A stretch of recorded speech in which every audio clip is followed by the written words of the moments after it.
Hello, আমরা এখন যাচ্ছি চক মার্কেটে। এখানকার যে লোকাল মার্কেটটা আছে সেই চক বাজারে একটু মার্কেট করব।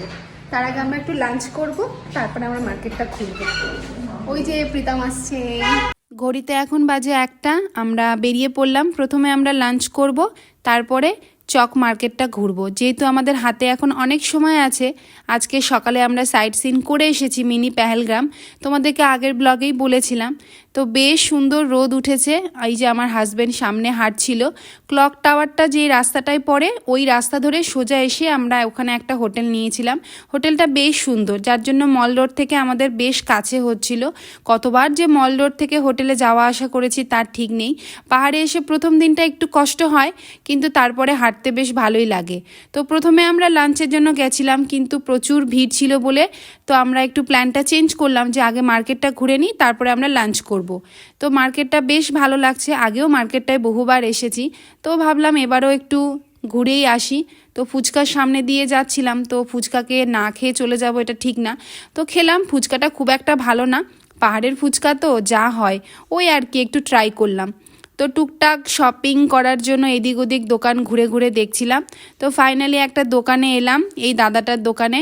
দাদাটা বেশ বাংলা বলছিল, তো বলছিল ব্যবসার জন্য টুকটাক বাংলাও শিখে রাখতে হয়। তো আমি বলছিলাম বলে হেসে নিয়েছিল।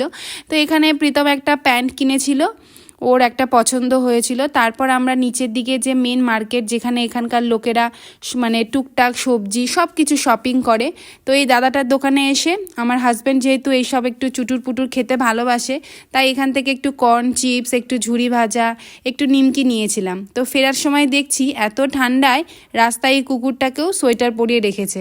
তারপর আমরা আবার মল রোড ধরে চলে এলাম এই দিকে।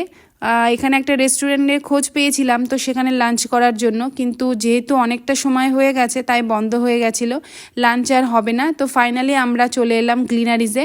হয়তো আজকে আমাদের লাঞ্চটা গ্লিনারিজেই করার ভাগ্য ছিল। তো এখানেও ভিড় ছিল কিন্তু কিছুটা কম। তো আমরা এখানে ওয়েট করছিলাম। রোদটা বেশ ভালো লাগছিল, বাইরে সিট পাইনি, তো ভাবলাম ভেতরেই বসি। তো আমরা নিয়েছিলাম বাটার নান, একটু ফ্রাইড রাইস আর একটু চিকেন কষা। এই ছিল আমাদের আজকে দুপুরের লাঞ্চ। খাবার খেতে মোটামুটি ভালো, খুব ভালো বলবো না, তবে খারাপ না। লাঞ্চ কমপ্লিট করে আমরা চলে এলাম বিলিং পয়েন্টের কাছে। এখানে এসে গ্লিনারিজের ফেমাস মাফিন, কেক এইসব নিয়েছিলাম। ঘুরতে আসার আগে ননদ বলেই রেখেছিল ব্যাগ ভরে সব কিছু নিয়ে যেতে। আর এই চকলেট মাফিন্সটা না খেতে দারুণ। তো আজকে আমাদের দার্জিলিংয়ের শেষ দিন, তো কাল আমরা শিটংয়ের উদ্দেশ্যে রওনা দেব। তো চলো, এখন রুমে চলে এসেছি। তো ভিডিওটা এখানে শেষ করছি। ভালো লাগলে একটা লাইক করো, কমেন্ট করে জানিও। সবাই ভালো থেকো, সুস্থ থেকো। দেখা হবে পরের ব্লগে। টাটা।